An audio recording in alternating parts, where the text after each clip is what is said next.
प्यारे बच्चों, very good morning. पिछले वीडियो लेक्चर में हमने कोडेट्स का एक परिचय देखा। आज के इस वीडियो लेक्चर में हम कोड डेटा क्लासिफिकेशन देखेंगे। कोडेट्स के 3 प्राइमरी करैक्टर्स जो पिछले लेक्चर में आपने देखे, उसके अलावा और भी कुछ ऐसे महत्वपूर्ण लक्षण कोडेट के हैं जिनकी हम लोग आज यहाँ चर्चा करेंगे। इसके बाद में एक एक करके हम इसका क्लासिफिकेशन देखेंगे। तो कोडेट्स में जो 3 प्राइमरी करैक्टर्स हैं, उसके अलावा और भी कई महत्वपूर्ण लक्षण हैं। फॉर एग्जांपल, इनमें द्विपार्श्व सममिति पाई जाती है, विखंडीकृत इनका शरीर होता है जीवों का, देहगुआ जो होती है वो ट्रू सिलोम होती, वास्तविक सिलोम होती है, जिसको साइजोसिल या एंटेरोसिल के नाम से भी जानते हैं अपन। बाह्य कंकाल मैक्सिमम वर्टिब्रेट्स में बहुत अधिक विकसित होता है। अधिकांश कशेरुकियों में उपास्थिल या अस्थिल अंतःकंकाल पाया जाता है। हार्ट की यदि बात करें अपन, तो ये अधर तल पर उपस्थित होता है। और आरबीसीज हीमोग्लोबिन में पाई जाती हैं। इन सब के बारे में डिटेल आपने last year BSc second year में एनिमल फिजियोलॉजी वाले पेपर में आपने पढ़ा है, पूरा का पूरा फिजियोलॉजी सिस्टम। आहार नाल का पश्च भाग जो है वो गुदा के अंतिम छिद्र के द्वारा खुलता है। इन जंतुओं में पूंछ उपस्थित होती है।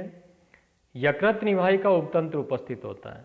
यकृत निवाही का जो उपतंत्र होता है, उसका मुख्य कार्य ये होता है कि ये आहार नाल से अवशोषित पचा हुआ जो भोजन होता है वो रुधिर कोशिकाओं के द्वारा, ब्लड जो कैपिलरीज हैं, रुधिर कोशिकाओं द्वारा यकृत में पहुंचाया जाता है। इसके बाद में पूरी बॉडी में इसका संचार होता है। तंत्रिका तंत्र होलो होता है, खोखला होता है इनमें, और रुधिर का जो बहाव होता है, फ्लो, वो डोर्सल वेसल्स व वेंट्रल वेसल के द्वारा होता है। डोर्सल वेसल जो होती है वो आगे से पीछे की ओर ले जाती है ब्लड को, और वेंट्रल जो वेसल होती है वो ब्लड को पीछे से आगे की ओर ले जाने का कार्य करती है। मेल फीमेल इनमें सेपरेट होते हैं अधिकांशतः जंतुओं के अंदर। तो ये कुछ प्राइमरी करैक्टर्स के अलावा कोडेट्स के अन्य लक्षण इसमें थे। इसके साथ में कोडेटा के क्लासिफिकेशन में आप देखें कि इसको मुख्यतया 2 समूह में वर्गीकृत किया गया है। 2 समूह कौन से? इसके 2 समूह आप इसमें देखें। नंबर 1 एक्रेनिएटा, पहला जो ग्रुप है वो एक्रेनिएटा, या इसको अपन लोअर कोडेट या प्रोटोकोडेट के नाम से भी जानते हैं। दूसरा जो समूह है इसका वो क्रेनिएटा, हाई कोडेट या यूकोडेटा के नाम से भी इसको हम जानते हैं। सबसे पहले हम लोग एक्रेनिएट्स के बारे में देखें। एक्रेनिएटा क्या होते हैं? तो एक्रेनिएटा जो समूह है उसके जो साइलेंट फीचर्स हैं, उनमें सबसे पहले इनका जो साइज होता है बहुत छोटा होता है। एनिमल्स का साइज काफ़ी छोटा होता है और ये अधिकांशतः समुद्री जल में पाए जाते हैं। प्राइमरी करैक्टर्स में इनमें नोटोकोड उपस्थित होती है और बाह्य कंकाल सुस्पष्ट पाया जाता है। कपाल तथा करोटी अनुपस्थित होती है इनमें। इनमें जो स्कल होती है वो करोटी होती है वो अनुपस्थित होती है। वास्तविक जो जबड़े होते हैं वे भी अनुपस्थित होते हैं। ये तो 2 जो लक्षण हैं, कपाल तथा करोटी की अनुपस्थिति और वास्तविक जबड़ों की अनुपस्थिति, ये इनका प्रमुख लक्षण है एक्रेनिएटा का। ग्रसनीय कुलम दरारें स्थायी रूप से पाई जाती है इन जीवों के अंदर। हृदय में चैम्बर्स नहीं होते हैं, जैसे 2 चैम्बर्ड, 4 चैम्बर्ड, 3 चैम्बर्ड हार्ट होता है, तो इसमें किसी प्रकार के कोई चैम्बर्स नहीं होते हैं हार्ट में। आरबीसीज भी एब्सेंट होती हैं और इसके अलावा और भी अनेक महत्वपूर्ण इसके लक्षण हैं। इसी के साथ में दूसरा जो समूह है जिसको अपन क्रेनिएटा या हायर कोर्डेट्स या यू कोर्डेटा कह रहे हैं, इनके साइलेंट फीचर्स जस्ट इसके अपोजिट हैं। आकार में ये बड़े होते हैं इनकी अपेक्षा और तीनों आवासीय क्षेत्र में ये निवास कर सकते हैं, जल, स्थल व वायु में ये अपना निवास कर सकते हैं। प्राइमरी कैरेक्टर्स जो हैं कोर्डेट्स के, उसमें नोटोकॉर्ड इनमें अनुपस्थित होती है। इसके साथ ही इनमें बाह्य कंकाल सुविकसित शीर्ष उपस्थित होता है, सुविकसित कपाल तथा करोटी उपस्थित होती है। और दूसरा महत्वपूर्ण लक्षण इसी का, वास्तविक जबड़े इसमें पाए जाते हैं जो एक्रेनिया में नहीं पाए जाते, एक्रेनेट्स में नहीं पाए जाते हैं। फेरेंजियल जो गिल स्लिट्स होती हैं वे इनमें पाई जाती हैं, लेकिन इसके भी कई जीवों के अंदर अनुपस्थित होती हैं। हार्ट कुछ जीवों में 2 चैम्बर्ड होता है, कुछ में 3 चैम्बर्ड होता है, किसी में 4 चैम्बर्ड हार्ट इसमें पाया जाता है। आरबीसी जो होती हैं वो भी इसमें उपस्थित होती हैं। तो ये इन दोनों को डिफरेंशिएट करने वाले कुछ महत्वपूर्ण लक्षण थे जो इनको विभेदित करते हैं। इसके बाद में हम लोग इनके एक एक करके चलें। एक्रेनेटा को पुनः उपसंघों के अंदर इसको डिवाइड किया हुआ है, क्लासिफाइड किया हुआ है। इसके मुख्यतः 3 उपसंघ हैं। नंबर 1 हेमिकोर्डेटा, जिसको एडिलोकोर्डेटा के नाम से भी जानते हैं। दूसरा जो उपसंघ है वो है यूरोकोर्डेटा या ट्यूनिकेटा। तीसरा जो उपसंघ है एक्रेनेटा का वो है सिफेलोकोर्डेटा। एक एक करके हम चलेंगे इसमें। सबसे पहले जो हम देखना चाह रहे हैं हेमिकोर्डेटा। तो हेमिकोर्डेट्स के साइलेंट फीचर्स जो आप देखें, महत्वपूर्ण लक्षण क्या क्या हैं, फिर इसके बाद में आगे इसका क्लासिफिकेशन देखेंगे फर्दर। तो हेमिकोर्डेट जो होते हैं ये अचल व स्वतंत्र जीवी होते हैं, अर्थात इनके जंतु अचल होते हैं, एक ही स्थान पर रहते हैं, इनमें मोशन नहीं होता है, गमन नहीं होता है, स्वतंत्र जीवी होते हैं और बिल में रहने वाले होते हैं। और अधिकांशतः जंतु समुद्री आवास में ही ये निवास करते हैं। नोटोकॉर्ड केवल इनके शरीर के अग्रस्त भाग में मुख पर ही पाई जाती है, अर्थात मुख्य आगे भाग पर ही ये पाई जाती है। इसके शरीर को हेमिकोर्डेटा के जितने भी जो जंतु हैं उनकी बॉडी को 3 पार्ट्स में डिवाइड किया हुआ है, सूंड, कॉलर व धड़, प्रोबोसिस, कॉलर व ट्रंक। ग्रसनी की जो दीवार है उनमें अनेक जोड़ी क्लोम छिद्र पाए जाते हैं।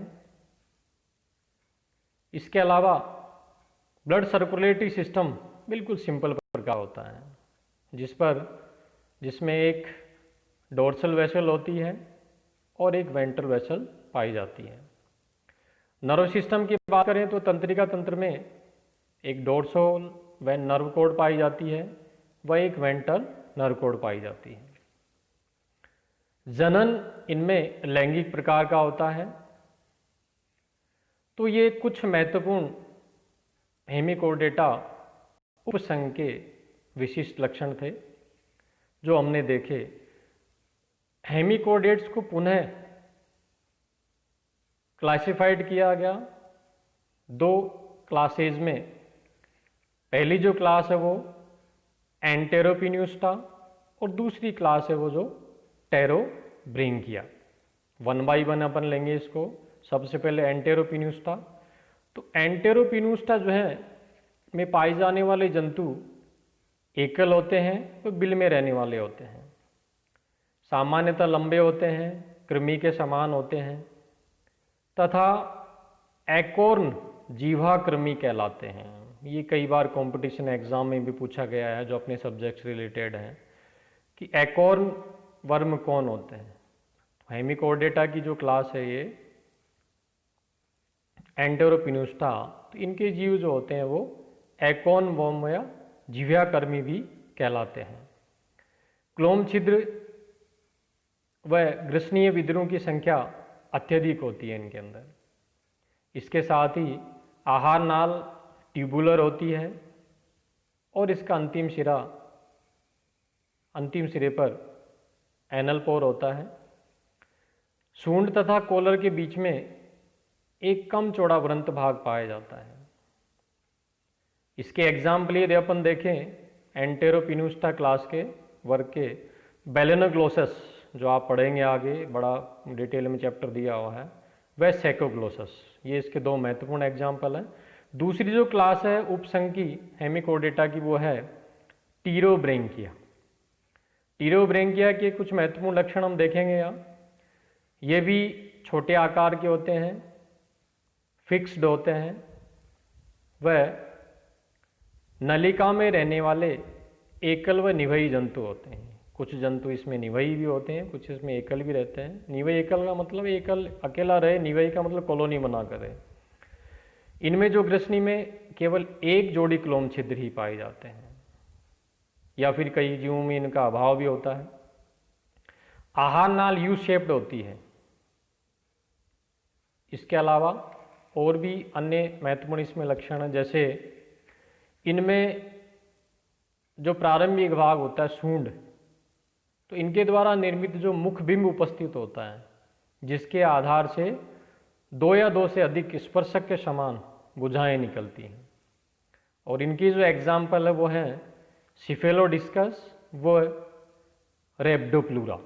ये इनके दो महत्वपूर्ण एग्जाम्पल हैं हेमिकोडेटा के इस दूसरे नंबर की क्लास के। इसके बाद में एक्रिनेटा का जो दूसरा उपसंघ आता है वो है यूरोकोडेटा। यूरोकोडेटा को ट्यूनिकेटा के नाम से भी जानते हैं। ये भी एक महत्वपूर्ण उपसंघ है।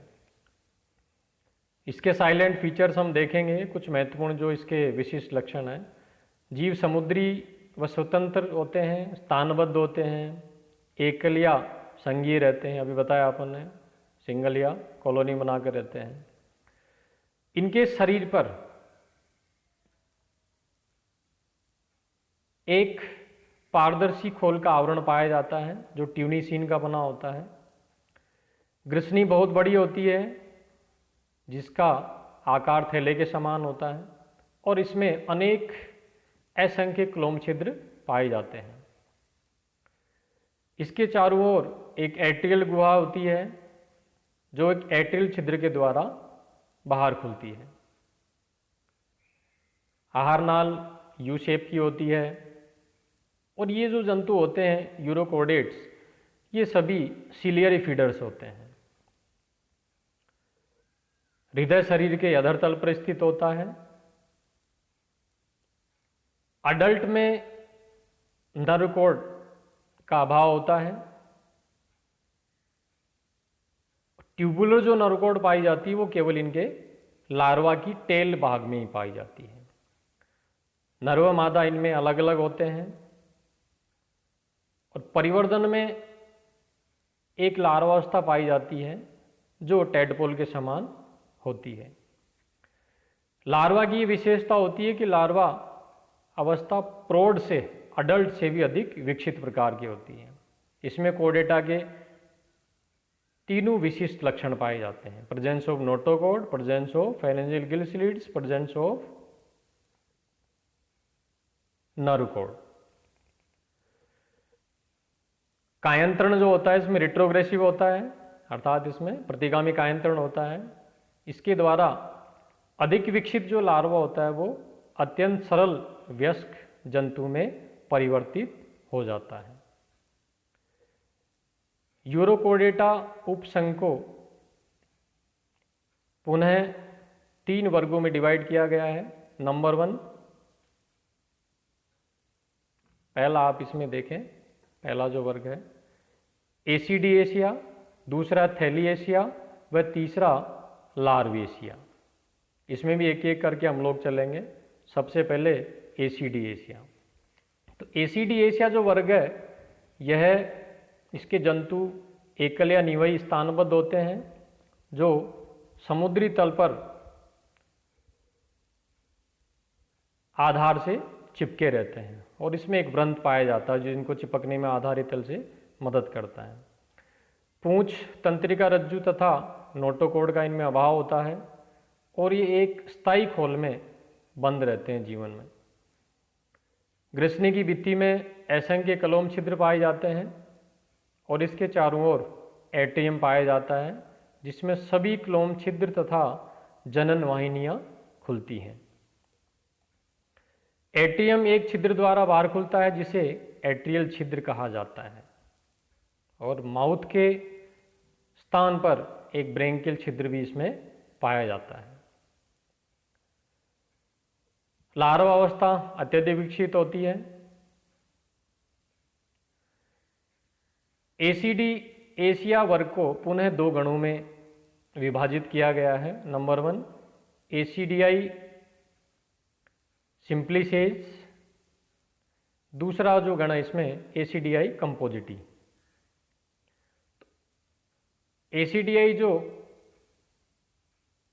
सिंप्लिसेज जो गण है,